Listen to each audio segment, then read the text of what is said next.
Hello, Bible readers. I've said before in these posts that this God of ours refuses to be pigeonholed into one mode of being, just as each human is complicated, expresses different feelings and behaviors at different times, and just as any one of us can be unpredictable, God too exists in a much more rich way than only predictable, assumable, or boring. Metaphorically speaking, God can walk and chew gum at the same time. God will choose to stay or go without permission from us. God is God, after all. So for today's pivotal moment in Exodus, we're going to remain in the priestly narrative that describes a God who is not actively engaged in the goings-on of Israel and has no need to get glory. That's a very different picture from the God we've seen in those first 15 chapters of Exodus. Brueggemann says, this is a God who resides in serene sovereignty, surrounded by glory, who receives Israel's offerings and sacrifices.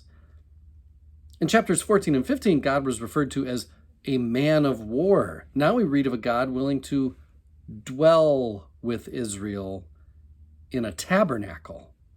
Again, Brueggemann says the contrast could hardly be more stark between a God of active intervention and a God of secure, serene indwelling. It's interesting and difficult, he says, to figure out how we are to understand and reconcile these two articulations of God. It's typically our inclination to prefer one of these articulations to the other, as we may be more inclined to word than sacrament, to high church rather than low church, to Protestant or Catholic, transformation versus equilibrium. The contrast shows, he says, the wondrous elasticity and variation within the tradition that's open to rich alternative readings. And I wanted to share that sentence with you because we know not everyone likes or wants to allow for rich alternative readings. And yet here we have in Exodus a description of God as one who just kicked Pharaoh's butt, drowned the whole army in the waters, provided for Israel in the wilderness, showed up in a frighteningly majestic way on a wild mountaintop, and that God is not content to dwell among the Israelites in a human-made tabernacle? That's the disconnect, right? Talk about alternative readings being possible. That this active God would also be one who dwells in a tabernacle. Sounds like two different gods. A God of war and a God of accompaniment. A God of presence, maybe you'd say. Which brings us to the pivotal verses for today. Brueggemann says, it's as though the tradition and its interpreters are aware of this tension and they seek to resolve it. So here's what they do. God says, I will dwell among the Israelites, and I will be their God.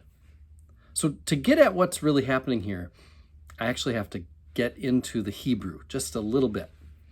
The first promise, I will dwell, uses a verb we translate as dwell, but is also the root for the noun tabernacle.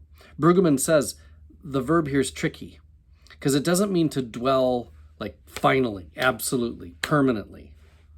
The Israelites have another word for that, used in 1 Kings.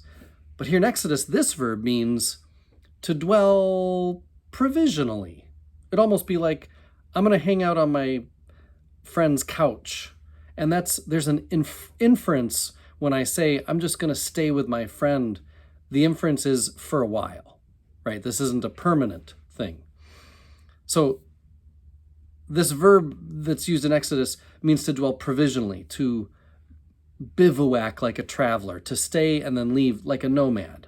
There are traditions in the Old Testament that want to lock God in as the patron God of Israel and Israel only and always in Israel. See Ezekiel for that kind of understanding. But here, the place of divine dwelling needs to be such that God has the freedom to both stay and go. And that idea, that's a pivotal idea. God is promising here to dwell among the Israelites, which means those Israelites shall be a venue for God's presence. They shall host holiness itself. Much of Leviticus and all the laws in Leviticus are an attempt to guide Israel in holy living so that the holiness of God that they're hosting won't be polluted during his stay with them.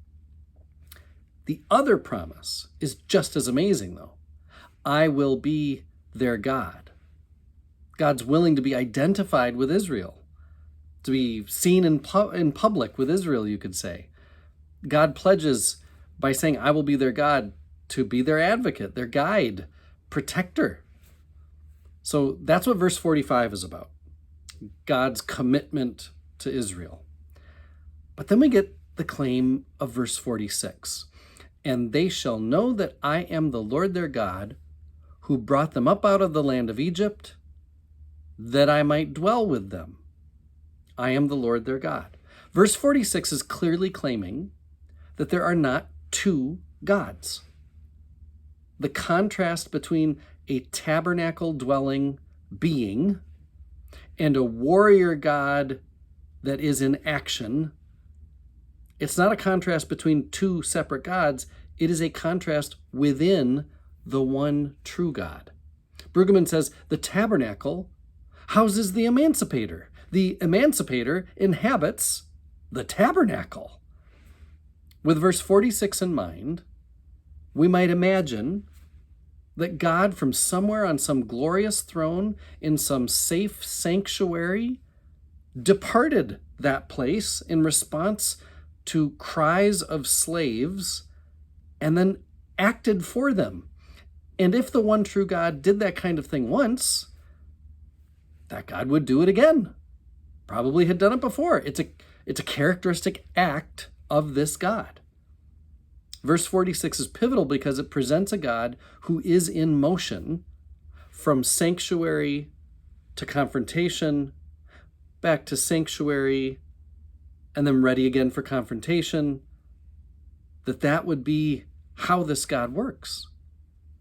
To say God can dwell in a tabernacle or confront Pharaoh, to be able to do both as God wills or chooses, this kind of religious imagination is what lays the groundwork for Christians to talk about Jesus as truly fully divine and truly fully human. We talk about two natures in one person. How does that work? We see it in Exodus, the dwelling Emancipator. This is why we who worship this God need to enter the liturgy. When we come to worship, we need to remember the stories of one who dwells with us, but should also be ready to launch into the next emancipation following a God of action. It may be that God dwells with us in worship only to send us out into emancipating work. My next post is going to come from chapter 31, verse 17. It's going to be called The Recovering Self. I am one with my God. My God is with us, all of us, at all times and in all places.